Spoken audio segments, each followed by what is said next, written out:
How you guys doing? My name's Robert. And I'm Lita. And this is Hillside Homestead.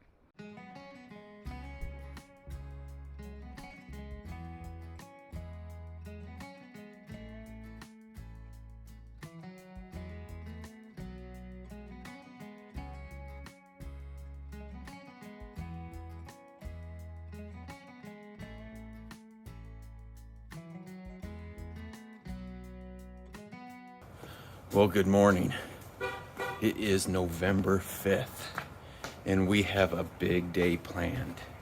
Actually, we have a couple of big days planned. So, you know how we've been cutting down all the oaks? Because I apologize, by the way, for the lighting. It's 5:30 in the morning. Anyways, we've got a big day planned. We've been chopping down those oaks by hand because nobody has a backhoe. Well, we got super lucky yesterday, and I called a company.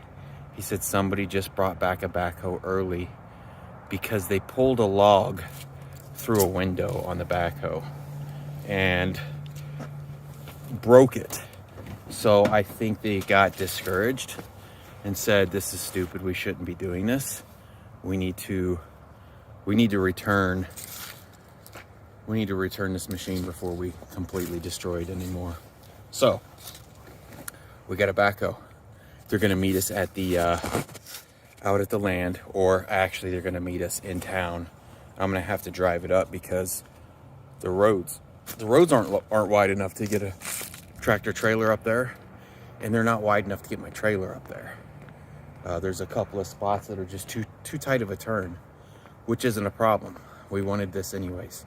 So I'm gonna drive the backhoe up, and I'm gonna widen the road as we go, or widen the corners as we go, so that I can get my truck and trailer up there, and for future deliveries and so on and so forth. So we're about to leave Salt Lake now, and we got to go over there. My brother has some work he has to do, and he has to be somewhere where he can sit and actually do it. So we have to leave early enough where he can sit down and make some phone calls. And then the backhoe guy should be there around 10 o'clock, and then we'll drive it up from there, and we'll have it from Thursday. Today's Thursday, November 5th, I think, until Sunday. And they'll come pick it up Monday. So super exciting stuff. So we'll see you there.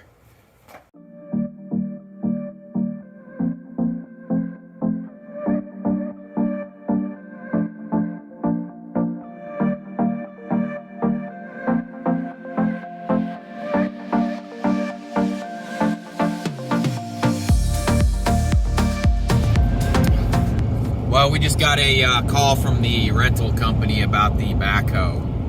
We're about 30 minutes from the land, and they said that they went to go load the backhoe this morning, and it's got a major hydraulic leak. I was like, you mean like a hose busted? He's like, no, the people before must have ran something over and busted the pump case or something. So we may not be getting a backhoe, which is a bummer, because we took off a couple of days of work just so we could get this done before the first snow hits.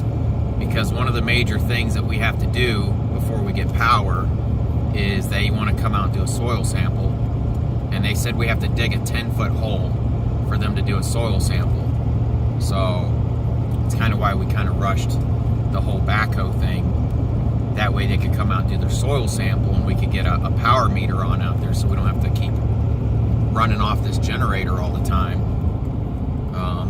Because when we plug, it's a tiny generator. I bought it just to run the air conditioner on the back of the truck, and it barely does that.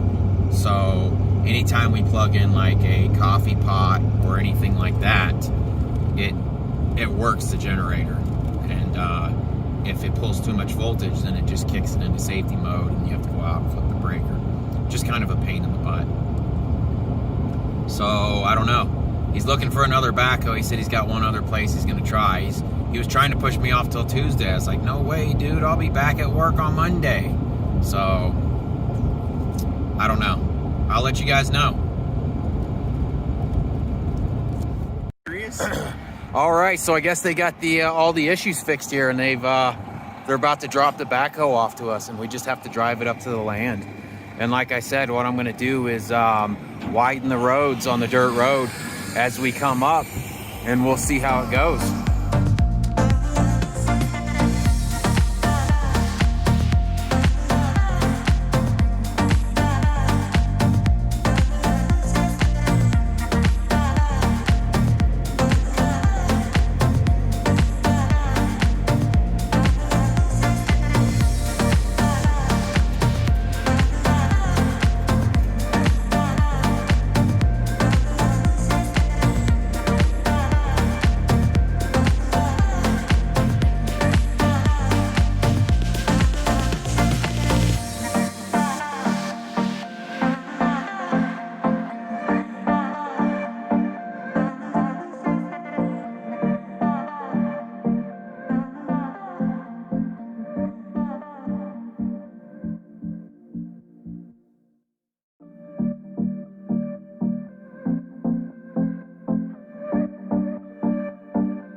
So the fire department came out. The website that we used that told us that it was okay to burn, I guess was wrong, because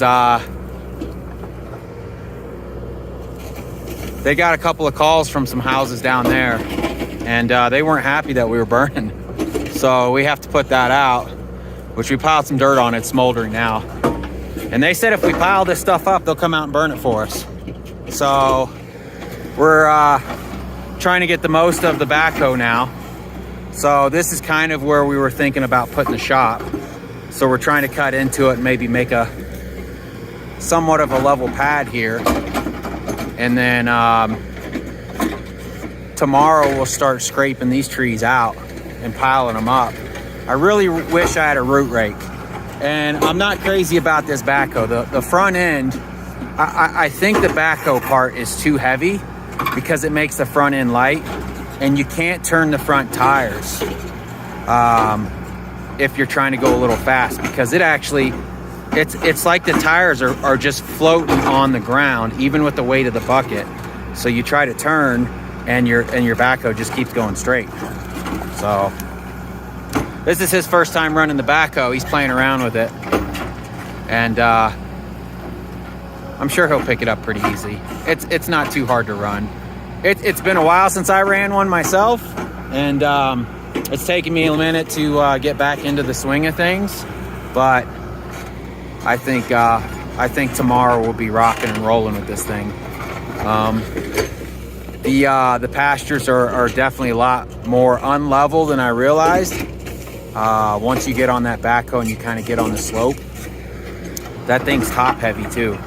I don't know if it's because that thing sticks up so high. Man, it's scary. So anyways, I want to give you guys an update before it gets too dark here. Yeah, so we'll see you later. Look at that sunrise. Wow. It's about 7 o'clock in the morning. Getting ready to put this thing back to work. We didn't get as much done as I hoped. The fire department showing up wasn't a big help. Spent a lot of time trying to put that fire out. As you can see, it's still smoldering, and they brought their water truck up here and sprayed it down and everything. We did start scraping away this spot right here where we plan on maybe putting a shop. But I think today we're going to concentrate on going ahead and wiping out all this, the rest of the scrub oak across the land. We just kind of did that. We're filling in the road over here all the way over to the property line, so we get every square inch possible we could use. And I mean, might as well, we have the dirt.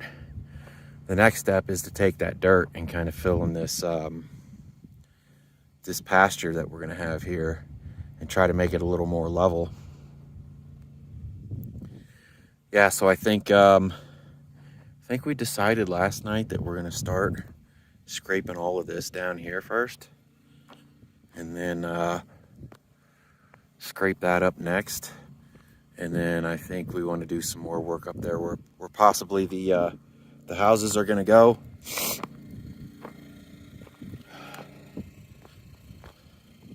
Yeah, see, we have all this scrub oak here. It's scary on that backhoe on these hills, I'm not going to lie. That thing feels so top heavy.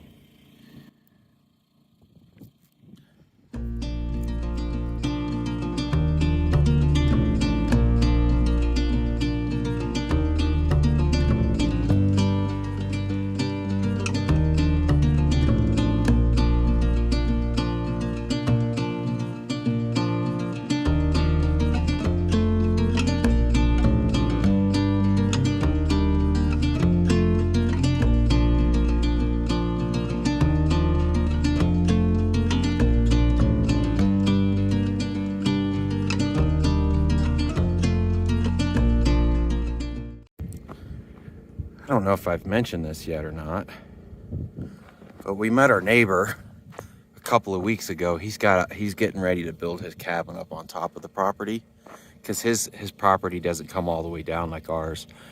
He only owns the top half. He's got a couple of game cameras set up, and he's gotten pictures of some bears and some mountain lions. So you really have to watch your dogs and your small children around here, at least till it gets developed a little bit more, and maybe they move on a little bit. So the pink ribbons is our property line. And as you can see, I've slowly been bringing the dirt down and pushing the road over a little further. We want to be able to just run a fence line up along here, along the edge of the, I don't know, we don't really need this wide of a road, but we didn't want, like, 10 feet of wasted land that was just kind of flat over there that we couldn't really use. So we figured we just push the dirt over there, and we'll just run a fence along the side here. That way, if we do have any type of animals and they get over here, they can't just hop over the fence easily. There's the other pink ribbon there. And then I don't know if you guys can see that way up there. The other pink ribbon's right there. And so our land goes, zoom this back out. Her land kind of goes up like that.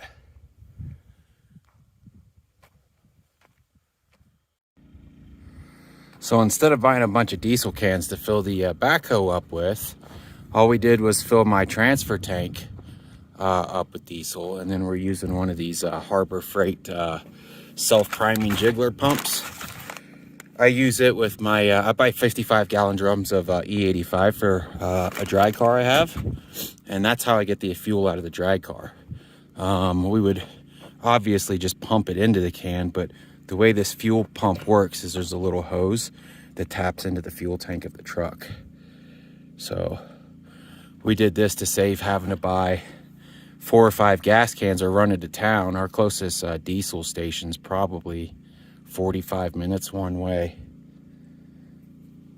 So the way this thing works is it's got a copper or a brass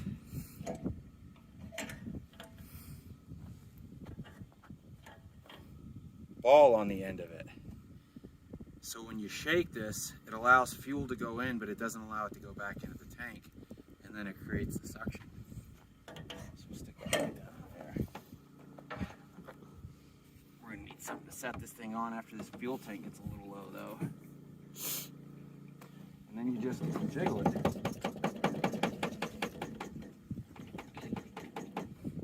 Starts that suction, fills the can up. Fancy, huh? Mm-hmm. Not bad for $7. Same one we use at home.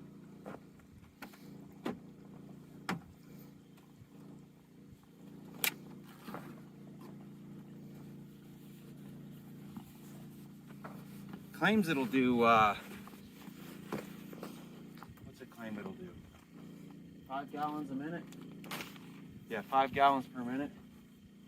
But they roll it up in such a way that it puts all these bends in there, and it's hard to get those bends out. So they're usually permanently there. But it'll fill this gas can up.